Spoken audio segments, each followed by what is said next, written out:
السلام علیکم ورحمۃ اللہ وبرکاتہ نحمده ونصلي على رسوله الكريم اما بعد فاعوذ باللہ من الشیطان الرجیم بسم اللہ الرحمن الرحیم رب اشرح لي صدری ويسر لي امری واحلل عقدۃ من لسانی یفقهوا قولی عن ابی ہریرہ رضی اللہ عنہ ان النبی صلی اللہ علیہ وسلم قال المؤمن مؤلف ولا خیر فی من لا یألف ولا یؤلف رواہ احمد۔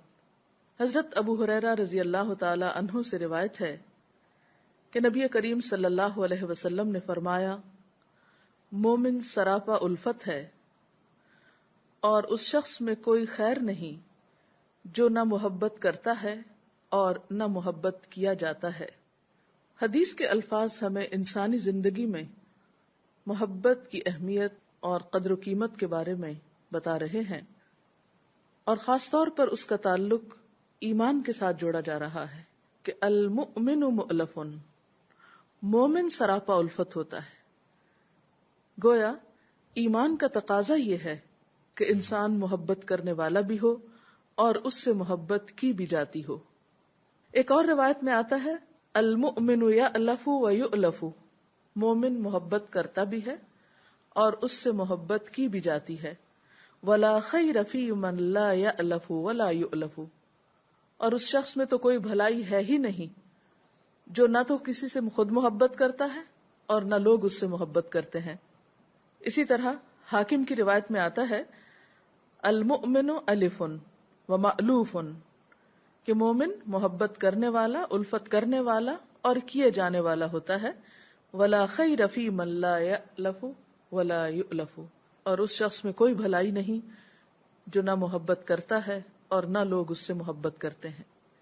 یہاں پر ہم دیکھتے ہیں کہ لفظ مؤلف استعمال ہوا ہے، وہ شخص جس سے محبت کی جائے، یعنی مومن سراپا الفت ہوتا ہے، سراپا محبت ہوتا ہے، لوگ اس سے محبت کرتے ہیں۔ گویا اس کے اندر ایسی صفات ہوتی ہیں، ایسا اخلاق ہوتا ہے جو دوسروں کے لیے مرکز محبت ہوتا ہے، وہ قابل نفرت چیز نہیں ہوتا۔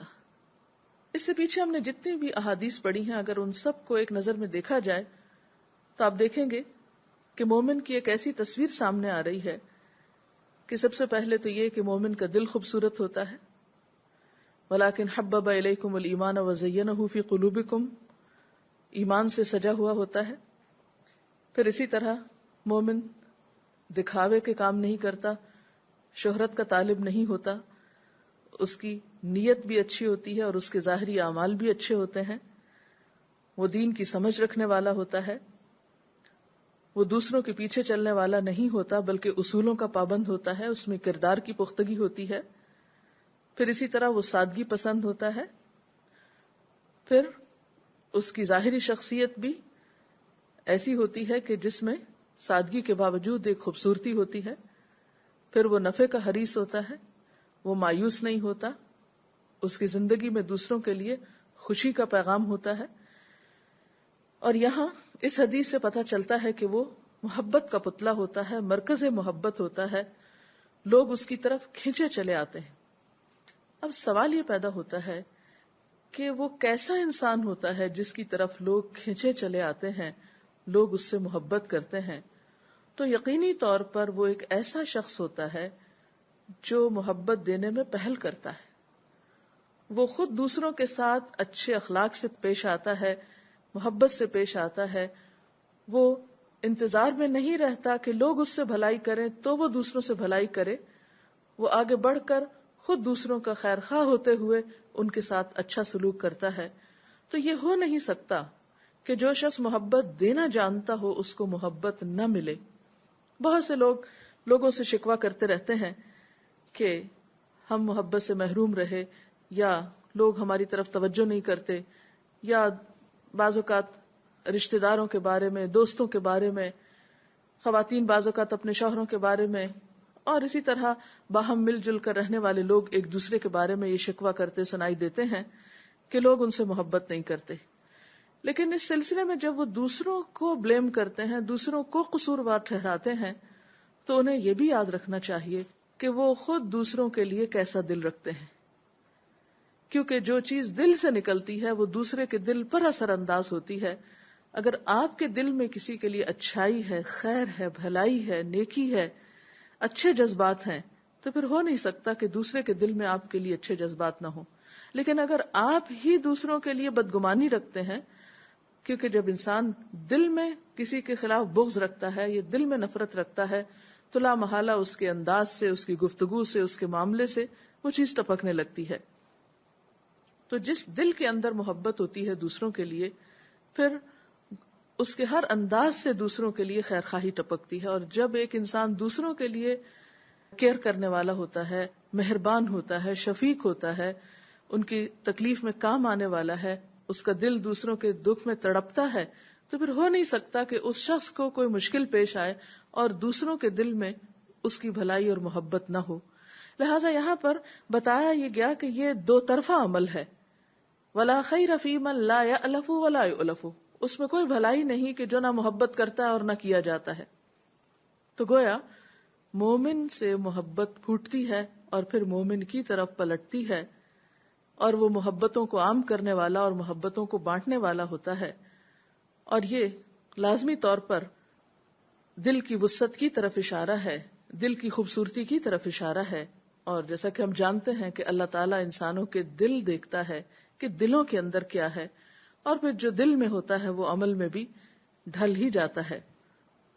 تو بہرحال یہاں اس حدیث سے یہ پتہ چلتا ہے کہ مومن کوئی روکھا پھیکا اور لیا دیا رہنے والا شخص نہیں ہوتا جو دوسروں سے بے نیاز ہو، زندگی سے بیزار ہو، مایوس ہو اور ہر ایک سے گلہ شکوہ ہی رکھتا ہو، بلکہ اس کے برعکس وہ دوسروں کی غلطیوں اور کوتاہیوں کے باوجود ان کو معاف کرنے والا اور ان کے لیے بھلائی کے جذبات رکھنے والا ہوتا ہے. اب دیکھنا یہ ہوگا کہ مومن کے لیے یہ محبت کس طرح عام ہوتی ہے، یعنی مؤلف کے معنوں میں کہ وہ سراپا محبت ہوتا ہے. تو وہ کیا چیز ہوتی ہے کہ جس سے اس کو محبت ملتی ہے، اس میں کون کون سی چیزیں سامنے آتی ہیں. ایک تو جیسا کہ ابھی میں نے ذکر کیا کہ وہ خود محبت دینے والا ہوتا ہے، جس کے صلے میں یا نتیجے میں اس کو محبت ملتی ہے. پھر دوسری بات یہ ہے کہ اس کے دل میں سب سے بڑھ کر اللہ کی محبت ہوتی ہے، اللہ کے رسول صلی اللہ علیہ وسلم کی محبت ہوتی ہے، پھر اسی طرح نیک لوگوں کی محبت ہوتی ہے. ان تین چیزوں کی محبت سے انسان محبت کے لائق ہوتا ہے. کیسے؟ قرآن پاک میں اللہ تعالیٰ فرماتے ہیں کہ والذین آمنوا اشد حبا للہ، وہ لوگ جو ایمان لائے اللہ کی محبت میں سب سے زیادہ شدید ہوتے ہیں. ہر چیز سے بڑھ کر ان کے دل میں اللہ کی محبت ہوتی ہے. اب جب ایک انسان اللہ سے واقعی محبت کرتا ہے تو پھر اللہ تعالیٰ بھی اس سے محبت کرتا ہے، اور اس محبت کی وجہ سے پھر اہل زمین کے اندر اس شخص کی محبت پیدا ہوتی ہے. ایک حدیث سے ہمیں پتہ چلتا ہے، حضرت ابو ہریرہ ہی کی روایت ہے کہ رسول اللہ صلی اللہ علیہ وسلم نے فرمایا، اللہ تعالیٰ جب اپنے کسی بندے سے محبت فرماتا ہے تو جبریل علیہ السلام کو بلا کر کہتا ہے کہ میں فلاں شخص سے محبت کرتا ہوں، تم بھی اس سے محبت کرو. چنانچہ جبریل علیہ السلام اس سے محبت کرتے ہیں. پھر وہ آسمان میں پکارتے ہیں، منادی کرتے ہیں کہ فلاں شخص اس سے اللہ تعالیٰ محبت کرتے ہیں، اے اہل آسمان تم بھی اس سے محبت کرو. تو اہل آسمان اس سے محبت کرنے لگتے ہیں، اور پھر وہ زمین میں انسانوں کے درمیان بھی مقبول ہو جاتا ہے. اور اسی طرح جب اللہ تعالیٰ کسی بندے کو ناپسند کرتے ہیں تو جبریل علیہ السلام کو بلا کر فرماتے ہیں کہ میں فلاں شخص کو ناپسند کرتا ہوں، تم بھی اسے ناپسند کرو. تو جبریل علیہ السلام خود بھی اس شخص کو ناپسند کرتے ہیں، پھر آسمان والوں میں پکارتے ہیں اور آسمان والے بھی اس شخص کو ناپسند کرتے ہیں، اور پھر وہ نفرت زمین میں بھی اتار دی جاتی ہے اور زمین والوں میں بھی وہ شخص قابل نفرت ہو جاتا ہے. اب آپ دیکھ رہے ہیں کہ یہ محبت کس طرح اس شخص کو نصیب ہوتی ہے جو بے غرض ہوتی ہے، سچی محبت ہوتی ہے. یہاں محبت سے مراد وہ محبت نہیں جو کسی مفاد پر مبنی ہے یا کسی خواہش نفس پر مبنی ہے. اس سے مراد وہ سچی محبت ہے جو ہر طرح کے مفادات سے بالا ہوتی ہے، جس میں انسان نہ اپنی ذات کا فائدہ سوچتا ہے اور نہ ہی کسی اپنی ذاتی تسکین کے لیے کسی سے محبت کرتا ہے، بلکہ وہ سراسر اللہ ہی کی خاطر ہوتی ہے اور ہر طرح کے مفادات سے اوپر اٹھی ہوئی. تو اب آپ دیکھیے کہ ایک شخص اللہ تعالیٰ سے محبت کرتا ہے تو اللہ تعالیٰ اس بندے سے محبت کرتے ہیں، پھر وہ محبت جبریل علیہ السلام میں آتی ہے، پھر وہاں سے اہل آسمان میں آتی ہے، پھر اہل آسمان سے اہل زمین کی طرف بھی منتقل ہو جاتی ہے، اور ایسا شخص اللہ کا دوست بن جاتا ہے. پھر اسی طرح سچا مومن رسول اللہ صلی اللہ علیہ وسلم سے محبت کرتا ہے. آپ صلی اللہ علیہ وسلم نے خود فرمایا کہ خدا کی قسم وہ شخص مومن نہیں ہو سکتا کہ جو مجھے اپنے والدین، اولاد اور تمام انسانوں سے بڑھ کر نہ چاہے. تو گویا آپ صلی اللہ علیہ وسلم کی محبت ہمارے ایمان کا حصہ ہے، اور جو شخص جس سے محبت کرتا ہے قیامت کے دن اس کے ساتھ ہوگا. آپ صلی اللہ علیہ وسلم نے فرمایا المرء مع من احب، انسان اسی کے ساتھ ہوگا جس سے وہ محبت کرتا ہوگا. اب ہوتا یہ ہے کہ جو شخص اللہ کے رسول صلی اللہ علیہ وسلم سے محبت کرتا ہے تو لازمی طور پر وہ آپ کو آئیڈیلائز بھی کرتا ہے. سچی محبت انسان کو اپنے محبوب کا پیروکار بناتی ہے.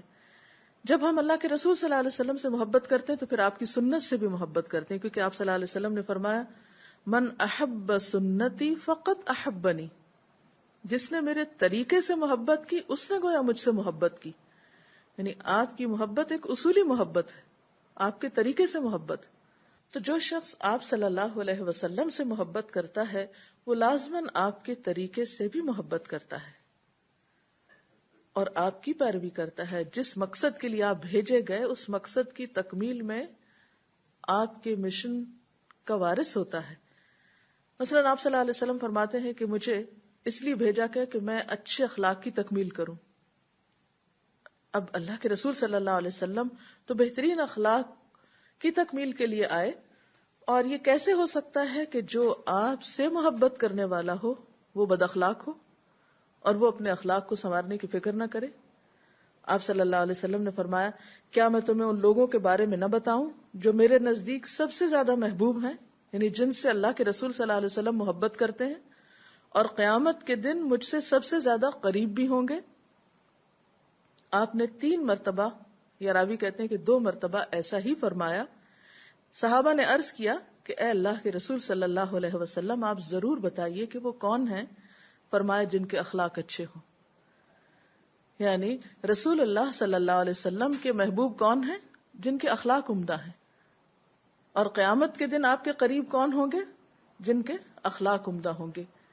اور ایک اور حدیث میں آتا ہے کہ الموطؤون اکنافا الذین یألفون ویؤلفون، قیامت کے دن آپ کے قریبی لوگ وہ ہوں گے جو ہمبل ہوں گے، کندھے جھکانے والے یعنی عاجزی کرنے والے، وہ لوگ جو محبت کرتے بھی ہیں اور محبت کیے بھی جاتے ہیں.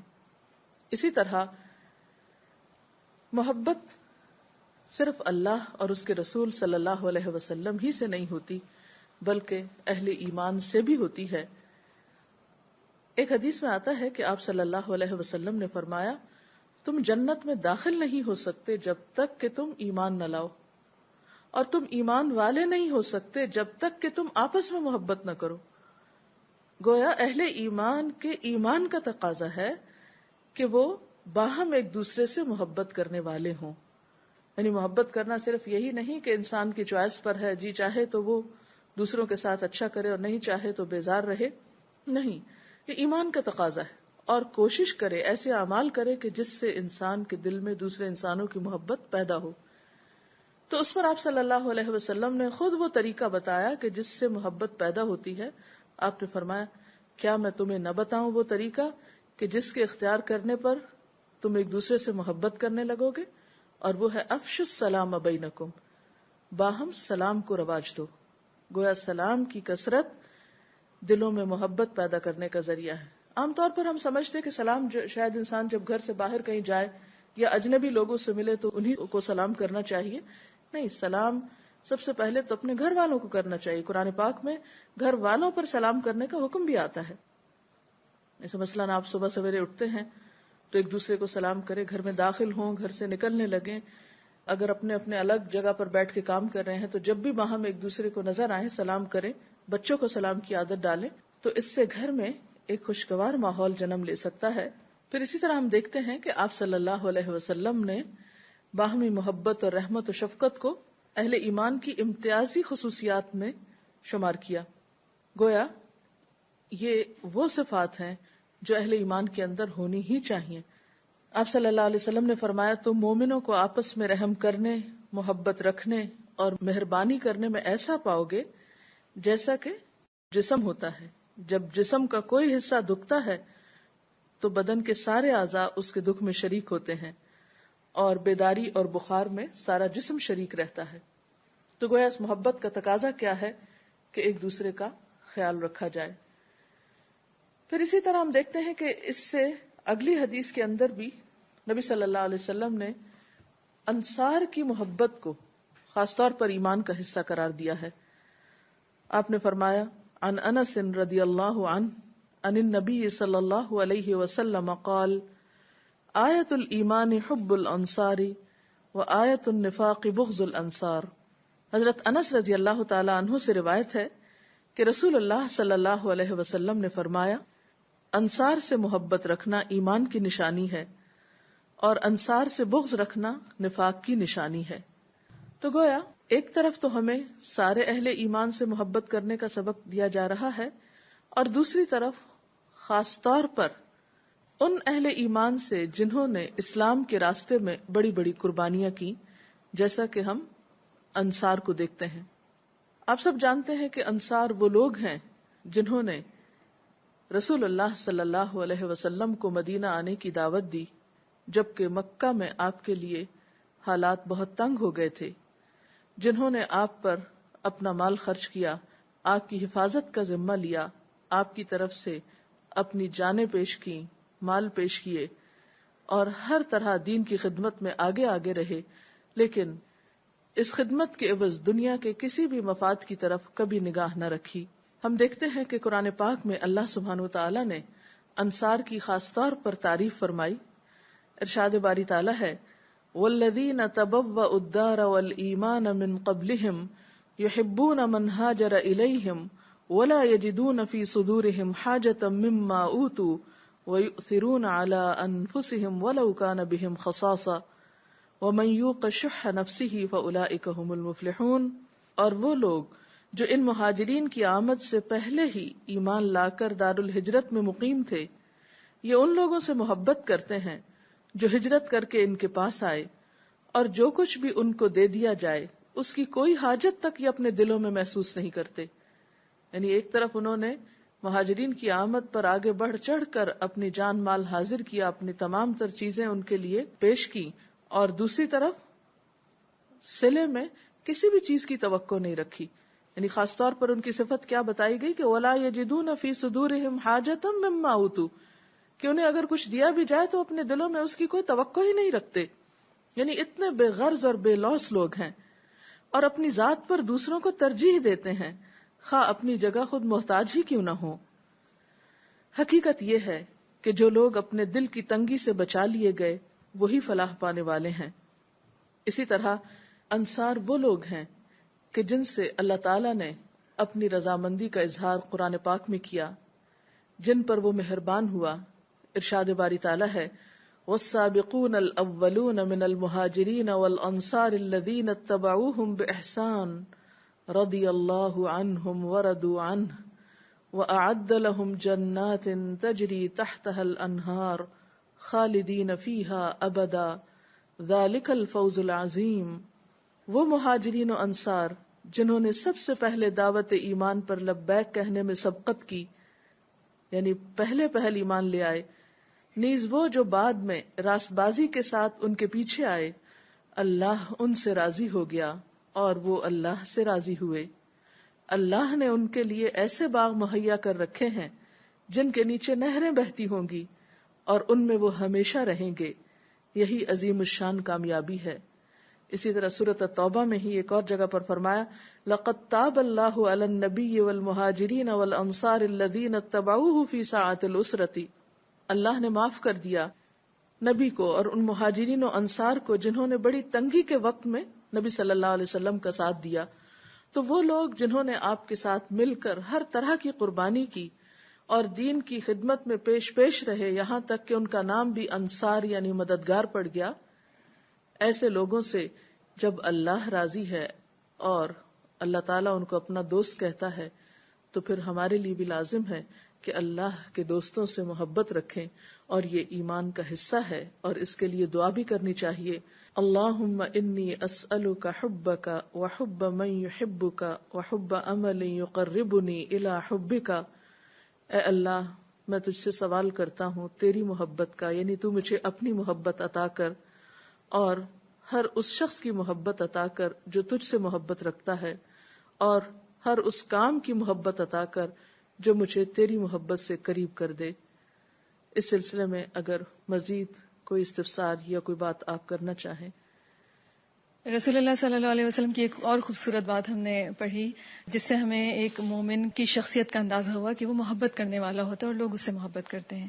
اس سلسلے میں جیسا کہ آپ نے فرمایا کہ مومن آپس میں ایک دوسرے سے محبت کرتے ہیں، ایک پہلو پر جس پر میں چاہوں گی کہ آپ مزید روشنی ڈالیں وہ یہ کہ کیا مومنین کی یہ محبت محض آپس میں ایک دوسرے کے ساتھ ہی ہوتی ہے یا عام انسانوں کے ساتھ بھی ہوتی ہے؟ بہت اچھا سوال ہے.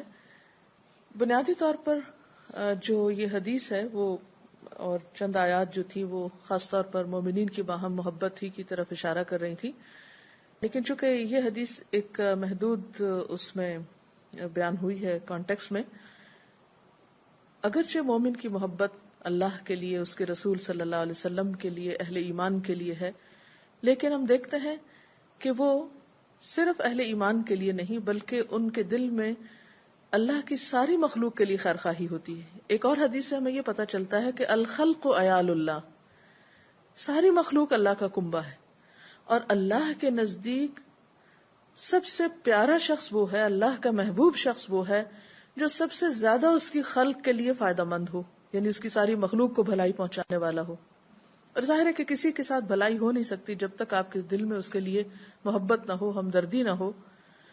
اور اسی طرح ہم دیکھتے ہیں کہ نہ صرف یہ کہ انسانوں کے لیے بلکہ اسلام نے تو جانوروں کے ساتھ اور ہر ذی روح کے ساتھ ہمدردی اور شفقت کا حکم دیا ہے. جیسے کہ ایک حدیث میں آتا ہے کل ذی کبد رطب، یعنی جس کے اندر بھی تر جگر ہے، جو بھی ذی روح ہے، خواہ وہ چھوٹی سے چھوٹی مخلوق ہی کیوں نہ ہو، اس کے ساتھ بھلائی کرنا اور اس کا بھلا چاہنا یہ ایمان کی علامت ہے، اور مسلمانوں سے اس چیز کا تقاضا کیا گیا ہے. اور پھر یہ ہے کہ مومن نہ صرف یہ کہ انسانوں، جانوروں، بلکہ اپنے پوری فضا کے ساتھ ایک کیئرنگ ایٹیٹیوڈ رکھتا ہے، اور تمام چیزوں کے ساتھ یعنی اللہ تعالیٰ کی ساری تخلیق کی طرف ایک محبت کی نظر ڈالنے والا ہوتا ہے، اور وہ ساری چیزیں اس کو پھر الٹیمیٹلی رب کی محبت کی طرف لے جاتی ہیں، اور پھر رب کی محبت اس کے لیے واجب ہو جاتی ہے.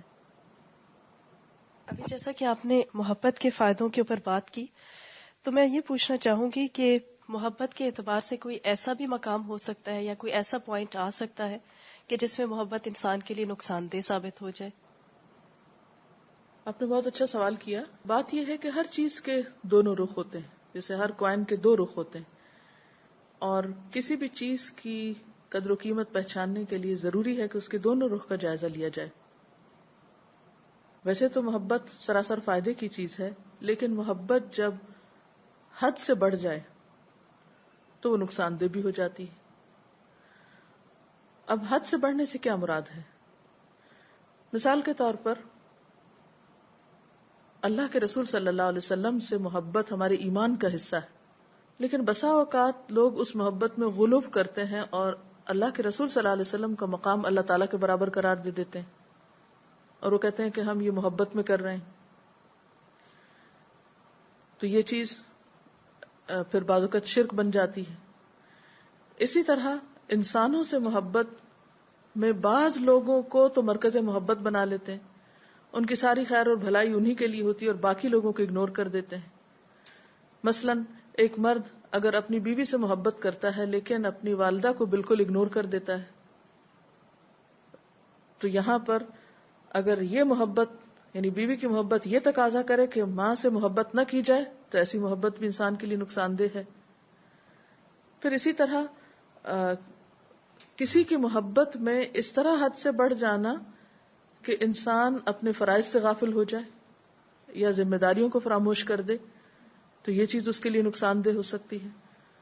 پھر اسی طرح یہ ہے کہ مطلوبہ معیار سے کم پہ رہنا، کہ جن سے محبت لازم ہے ان سے محبت نہ کرنا، یا ویسے ہی محبت کو ایک بیکار چیز سمجھنا. تو اصل چیز جو محبت کو یا کسی بھی رویے کو خوبصورت بناتی وہ اس کا اعتدال ہے. اللہ تعالیٰ سے دعا ہے کہ وہ ہمیں ہر معاملے کے خوبصورت پہلو کو اختیار کرنے کی توفیق عطا فرمائے اور ہمیں ایسی صفات عطا کرے کہ ہم اس کی نگاہ میں واقعی محبوب بن جائیں. اس کے ساتھ ہی ہمارا آج کا پروگرام اختتام کو پہنچتا ہے. اجازت چاہتے ہیں. السلام علیکم ورحمۃ اللہ وبرکاتہ.